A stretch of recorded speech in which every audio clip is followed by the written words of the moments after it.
Growing up in the hood, my mama always used to tell me, death has many faces. I should stay away from bad people and never do bad things.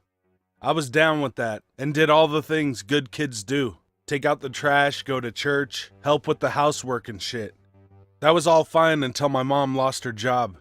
It's stereotypical. My dad wasn't around, and we were like fucked, man. No money, no nothing. My mom was desperate, so she turned to the only job a single mom from the ghetto could do: prostitution. This changed me. My mom always said not to do bad shit, but her job was a sin. So I thought, fuck it. If she can do bad shit, so can I. At this point, I was already in high school, and I wasn't doing well at all. I started hanging with some minor thugs and petty thieves. Started smoking weed from time to time, which spiraled into smoking every day. I dropped out of high school, but I didn't tell my mom. She would have been fucking disappointed.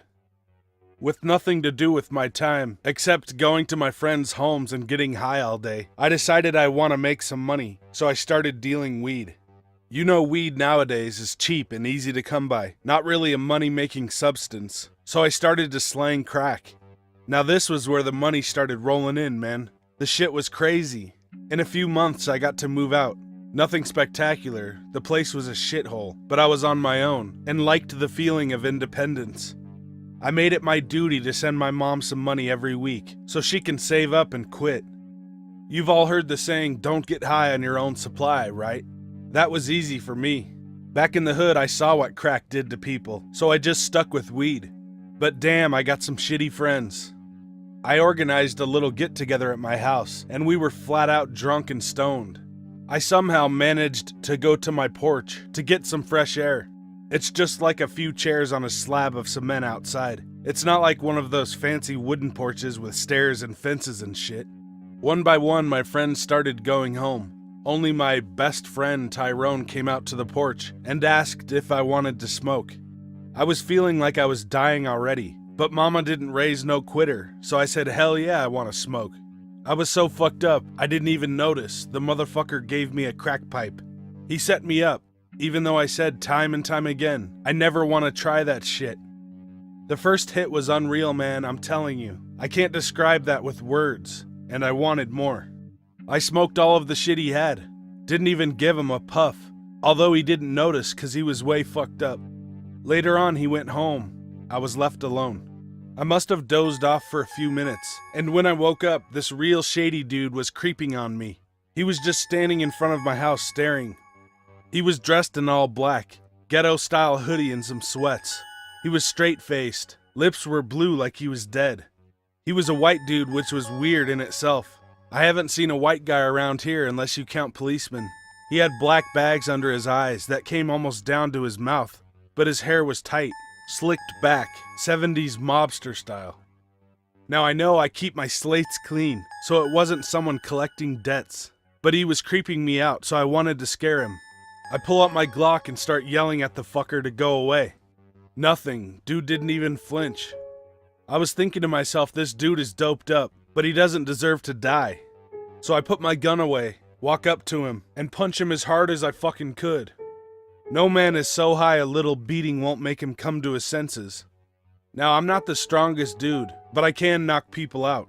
But this guy didn't move a fucking inch, and my hand didn't even hurt. It just felt cold. He looked straight in my eyes and said, "Come with me, junkie. Time's up." Now I was having none of that. This guy was not human.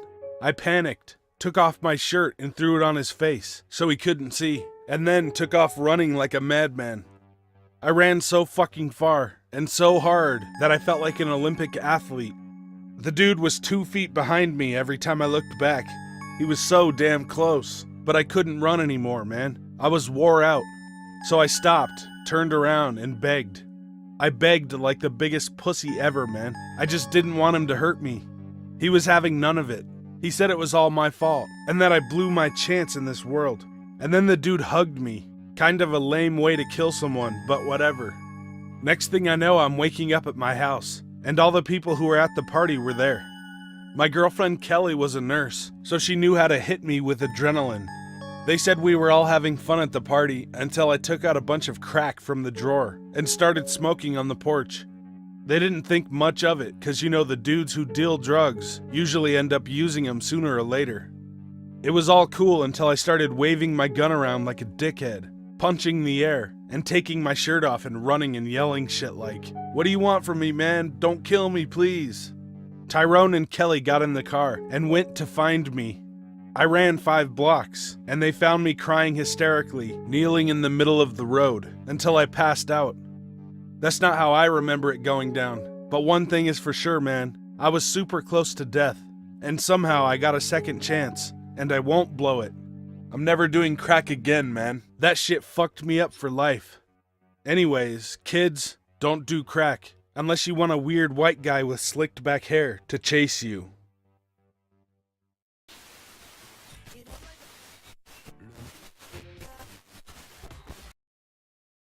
I'm not one to ever pass up an opportunity for a good deal on some high-grade cannabis, so when I received a text from a friend of mine telling me that he could sell me a quarter ounce of some good shit for $25, I jumped at the chance. He led me on all day, telling me that he would be dropping it off in the evening. Evening came, and so did the text saying he'd drop by later that night. And finally, at 11:30 that night, I received a text that sent a ping of anxiety running through me. "Sup, man, I'm heading out of town for the night. Your sack is in the garage under the ladder." I knew exactly what this entailed.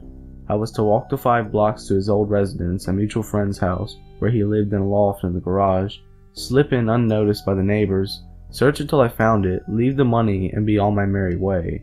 Simple, right? Nope, wrong. The walk started off sketchy enough, with the lone streetlight on the block going out as I left, plunging me into this unnatural pseudo-darkness. I walked along in silence, the only sound coming from the highway some distance away.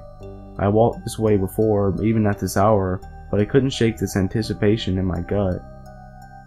I reached the house, which I must say is absolutely terrifying at night. Something didn't seem right. My friend is very strict with his bedtimes. This meant that the house was dark at exactly 10 p.m. each night. Tonight, though, there was a glow coming from the first floor. This could have been a number of things. Maybe he had other friends over, brought a girl home, getting a late-night snack. I quickly reassured myself as I stepped through the door into the pitch-black garage. I closed the door behind me and got to searching. The garage is separated into an upstairs and a downstairs to save space. Upstairs, there is a washer and dryer, while downstairs was box storage that led down to the stairs, forming a cave-like lair. Not going to lie, it felt like a robbery simulator. Rummaging through my friend's garage unannounced, looking for drugs. My heart began to race at the thought. It really started racing though when I heard the heavy footsteps stomping their way toward the inside garage entrance. I had kicked a paint can on accident, so they probably heard it. Now my first instinct told me that I should make myself known. That's when I realized something. It was my friend's place after all. He probably even knew about the whole deal. We'd laugh, he'd point out where it was, and I'd be on my merry way. That's when I realized something. My friend does not own a single pair of boots. In a split instant, I ducked down under the floorboards behind some boxes. I was so confused.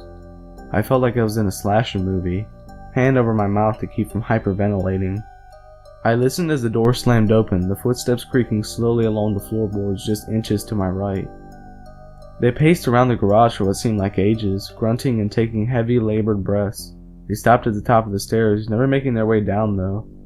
Soon enough, they made their way back into the house, slamming the door behind them. As soon as the door clicked, I bolted and didn't stop running until I was back home, tucked away in my bed.